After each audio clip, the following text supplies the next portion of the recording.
Jadi ngomong, perlu bantuan nggak? Terima kasih Pak.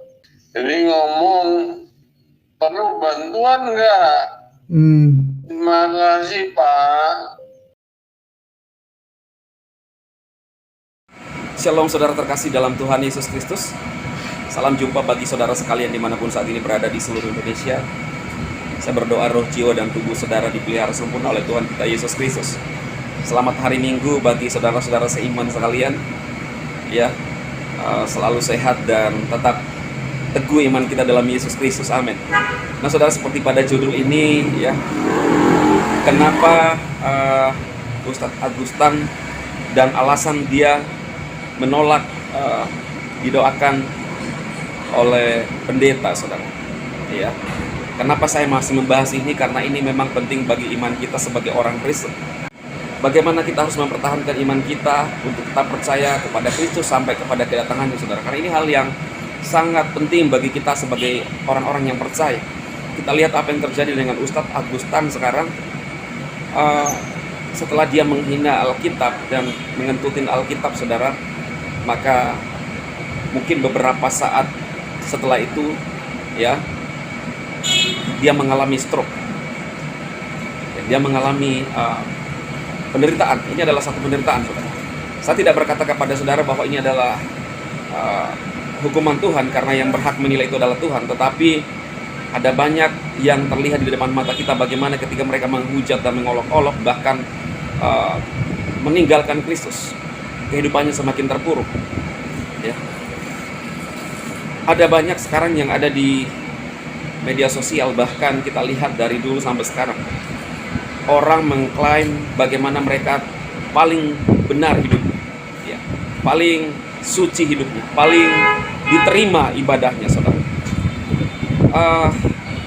Tetapi kita kembali kepada Alkitab, bagaimana Yesus mengajarkan kita. Yesus sendiri berkata bahwa menjelang akhir zaman ada banyak orang yang akan datang, bahkan menggunakan nama Yesus sendiri. Lalu kita harus melihat apa dari buah. Dari buah. Gak apa-apalah orang menganggap bahwa kelompok dan golongan bahkan agama yang mereka anut adalah paling benar.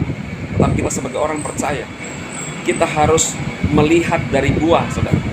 Dari buah apa yang ditunjukkan, apa yang dinyatakan, ya. Nah, ketika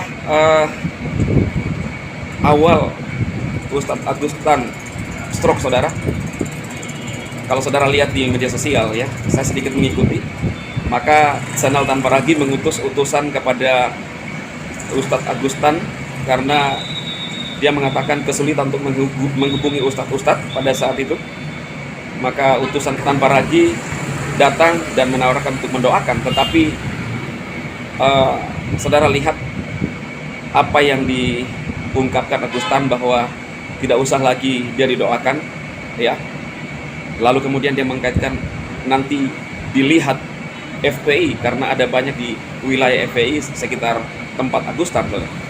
Tetapi saya melihat bahwa ada beberapa alasan kemungkinan Ustadz Agustan menolak doa orang Kristen. Yang pertama adalah karena sudah malu, saudara, ya. Dia sudah kentutin Alkitab, sekalipun itu dianggap hanya covernya memang, tetapi narasi ucapannya itu mengandung penghinaan. Jadi dia nggak percaya lagi kepada Alkitab, jadi bisa dia malu, saudara. Udah malu untuk mengakui, ya. Mungkin masih ada sedikit hati nurani, tapi ada malu, gengsi, saudara. Lalu yang berikutnya adalah memang hati nurani sudah tumpul, tidak percaya kebenaran. Alkitab berkata orang yang jahat akan semakin jahat. Saya mengatakan di awal bahwa orang bisa mengklaim hidup paling benar di hadapan Elohim, di hadapan Allahnya, di hadapan Tuhannya, tetapi terlihat dari buahnya, saudara. Itu yang paling mendasar yang harus kita perhatikan sebagai orang yang percaya. Dan tentunya Agustan akan dikenal sebagai orang yang pernah hidup dan tukang kentut, saudara.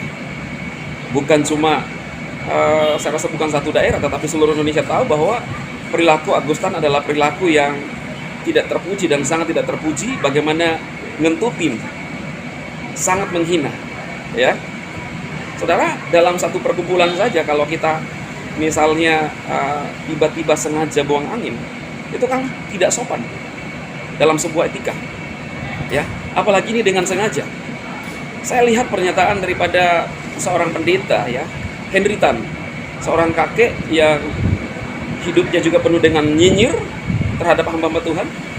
Dia mengatakan bahwa itu bukan menghujat Roh Kudus, memang saudara, tetapi yang ditunjukkan, perilaku yang ditunjukkan itu adalah penghinaan, sengaja. Ada kesengajaan, ada unsur kesengajaan, lalu disampaikan di publik bahwa ini Alkitab, saya kentutin, apakah saya akan mati dalam 1 bulan ini, ya. Lalu kemudian pendeta Henry Tan ini sama-sama Tan, ya, ternyata dia bilang, apa bedanya ketika kita menaruh HP di kantong celana depan lalu kena yang barang-barang itu, saudara, katanya. Ya, ini kalimat-kalimat meremehkan, tentu beda, saudara. Sengaja dengan tidak sengaja itu pasti beda, di mata hukum pun sama. Tetapi tentu yang paling menilai hati kita adalah Tuhan. Karena itu jangan pernah bermain-main dengan hati saudara, khususnya bermain-main dengan Tuhan, apalagi mau menantang Tuhan. Ada banyak contoh-contoh yang sudah terjadi di Alkitab yang juga meremehkan Tuhan, menantang Tuhan, apalagi Tuhan yang benar yang dinyatakan dalam Yesus Kristus. Saudara harus tahu, Tuhan yang kita sembah adalah Tuhan Yesus Kristus, adalah Yahweh Elohim Israel. Kami umat Islam, saya umat Islam saya udah cukup, saya bilang itu. Tapi nggak tahu itu dimasukkan atau enggak omongan saya itu gitu. Oh, nggak tahu ya? Dia nggak. Dia bilang, ya, kok Agus lagi nunggu dari pihak Muslim aja, nggak perlu dari Kristen. Bilangnya gitu sih. Iya. Saya bilang, udah lebih baik kalau selesai semua sampai di sini aja deh. Nanti kalau ada laskar urusannya panjang.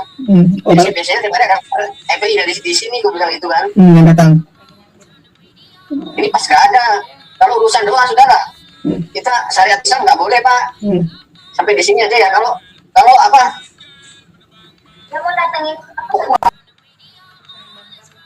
Apa syariah oke lah. Karena ada Ustaz Arif. Ya itu cuma sampai di situ aja. Jadi saudaraku, kira-kira ketika Agustan datang kepada Tuhan, bertobat kembali, apakah Tuhan akan memulihkan dia dan menyembuhkan dia, saudara?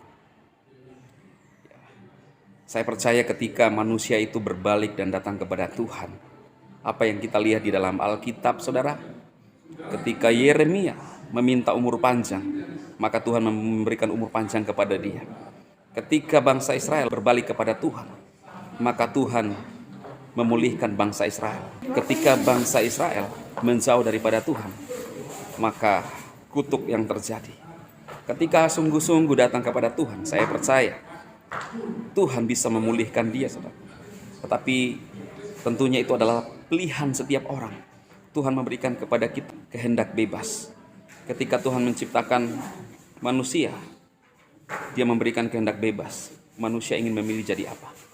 Tapi kadang-kadang menjadi pertanyaan, saudara, manusia itu kadang-kadang memaksa orang lain dan ingin mendikte orang lain tanpa menghargai keimanan orang lain. Jadi itu menurut saya, saudara, pandangan saya, ya. Apakah ketika Pastor Andi Simon mendoakan bisa pulih dan sembuh total? Kalau bertobat sungguh-sungguh datang kepada Tuhan, Tuhan akan memulihkan, saudara. Ya. Jadi biar apa yang saya sampaikan kali ini, saudara, membangun iman kita, memberikan awasan kepada kita untuk tetap kuat imannya di dalam Tuhan Yesus. Alkitab adalah sumber buku kehidupan bagi kita yang membawa kita kepada kebenaran Kristus yang sesungguhnya. Tuhan memberkati saudara sekalian. Amin.